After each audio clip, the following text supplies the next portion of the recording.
I just wanted to take a few minutes and share my reflections on my board service. In January 2019, the Board of Education appointed me days before the deadline, after the first person they appointed turned it down. Having an extensive background in both the corporate and business worlds, as well as being a nonprofit leader, it was apparent to me that school board service was a completely different experience from any other. The most obvious way was being that I would be a public servant, in the public eye, not only when the cameras were turned on, but in any public appearance that I might make. So I decided that I would strive to be the kind of public servant that I would want to admire by holding myself to a high standard. I would be professional, calm and measured, even if those around me were not, and I would exhibit good character by demonstrating integrity, honesty, and humility, since I believe that those character traits would be in the best interest of the board's proper functioning and garner the respect of staff and the community. And by modeling the correct behavior, I hope my colleagues on the board would do the same. By integrity, I'm referring to having a set of values that would guide my behavior and my decision-making. I would put the needs of the district ahead of any personal consideration. And since the leadership of the board with the superintendent is critical to the success of the district, I would do my part to ensure that the board function effectively. By honesty, I'm referring not only to telling the truth, but also to presenting myself consistently during board meetings in front of the public or in private discussions and meetings with others. Honesty to me means being true to who I am, not being more concerned with cultivating a public image removed from reality. By humility, I would not seek an officer position for the sake of fame or control. For me, the title of trustee was the honor itself, and I would take this role seriously. So I carefully reviewed the Open Meetings Act, Robert's Rules of Order, and our bylaws, which include the Code of Ethics for school board members, and I wanted to make sure that I followed them. I also embraced courses offered by the MASB, which stress the key roles of school board members and how we should work collaboratively with the superintendent. It was clear that the school board must allow the superintendent to run the district, but should provide key oversight and, most importantly, have a vision for how we should be educating our students in the future. As a board, we should be able to ensure that the district is operating in such a fashion that our vision is realized through proper implementation.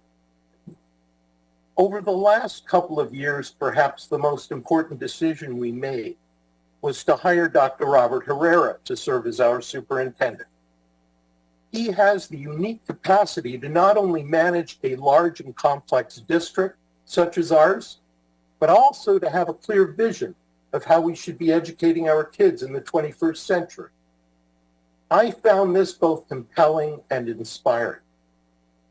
I had several discussions with him about both management and leadership issues, and found myself always leaving my discussions with him having learned something valuable that would inform my decision. And I know that both Pam Green and Terry Johnson shared these sentiments. What I found particularly refreshing was his commitment to putting the kids and teachers first. This was a leader with integrity, honesty, and humility, and demonstrated it on a daily basis. He tried to engage the board last May in a study of the book, What School Could Be, by Ted Dintersmith. Unfortunately, only Pam Green and I were interested and provided our input.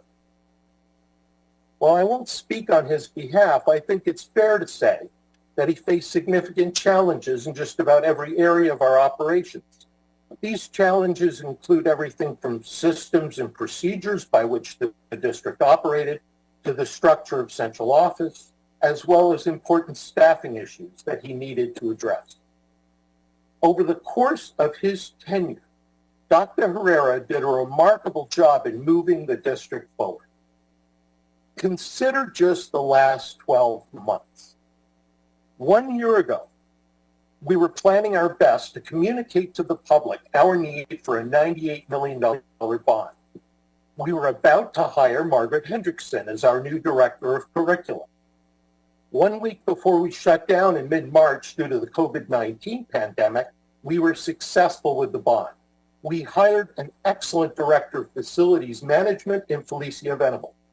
Dr. Kelly Coffin was hired in the newly created position of Assistant Superintendent of Innovation and Strategic Initiatives. We were moving forward on a multi-year path to transform the culture of our district to one that is professional and effective in its operations with an emphasis on excellence and accountability. Since mid-March, our world has been turned upside down by the COVID-19 pandemic.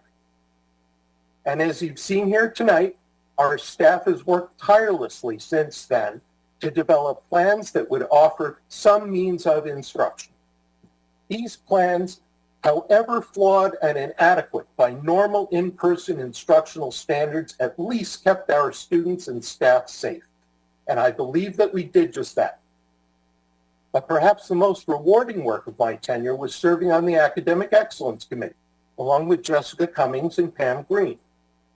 We met weekly through the summer to ensure that we would have thorough and well-thought-through plans for instruction for our August meeting. Ms. Cummings led the committee very well. We had an excellent working relationship, and all of us provided quality feedback to our CO team. Importantly, we stressed the need to publicly provide clear and frequent communication, not only of our plans, but of the thinking behind them, so that our parents could see the quality of these efforts. I very much enjoyed my committee work because it has given me an opportunity to see how talented and committed our CO team is to the district and the success of our students. I loved having the opportunity to attend student-led events from the Hackbots to our wonderful performing arts programs, something near and dear to my heart. Graduation was the climax for us and served as a wonderful reminder to me of why I wanted to serve in the first place. I simply loved congratulating our seniors individually. And I tried to use my position as a board member to thank as many of our staff as possible for their work, because I've always believed that since our students are our most important people, our most important employees are the ones who interact daily with them. Everyone from teachers, paras, noon aides, bus drivers, and building secretaries and staff are all part of the educational environment and are all deserving of our recognition and support as board members. You see, the majority of our work and the influence we have as board members does not actually occur during the meetings in front of the public. It happens off camera, hidden from public view, with our actions and interactions with the district leadership and others. All of the pieces of the puzzle that would truly drive our district toward needed cultural change were in place in the district. How then do we end up in our current situation? It all comes down to the individuals on the board and those three critical important traits of integrity, honesty, and humility. Sadly, there remains on this board people who show precious little of these traits. The comments made by both Pam Green and Terry Johnson when they announced their resignations were accurate and justified. Their resignations followed months of bullying and unprofessional behavior, much of which was hidden from public view. Unfounded accusations of racism made to fellow board members, whether made publicly or otherwise, are documented and demonstrate bad judgment. These are serious accusations about a topic that is important to all of us. Heightened racial tensions across the country and justifiable fears as COVID-19 spread across the country are a time when leaders need to lower the temperature in the community. It is a time to listen, to think about how we resolve these important concerns, and then set about doing the hard work of resolving them. Board member behaviors, which include a casual disregard of our code of ethics, vindictiveness and pettiness, a lack of professionalism, or even common courtesy, decency, are unacceptable to me. And all of us on the board have known about this for months. But there's only one recourse for the board, and that is to censure a board member. To do this takes 4 votes. But it was only with the resignation of Dr. Herrera that we were able to accomplish this. And that, ladies and gentlemen, is the source of our board dysfunction. Many of these behaviors are hidden from public view because they happen off camera. But eventually, the truth comes out one way or another. And it will ultimately be up to you in the community to hold board members accountable for their behavior and to work in the best interests of the district and our students. Otherwise, personal ambitions for power and control will dominate, and both our district and our community will not be well served. In the meantime, I wish you goodbye and good luck.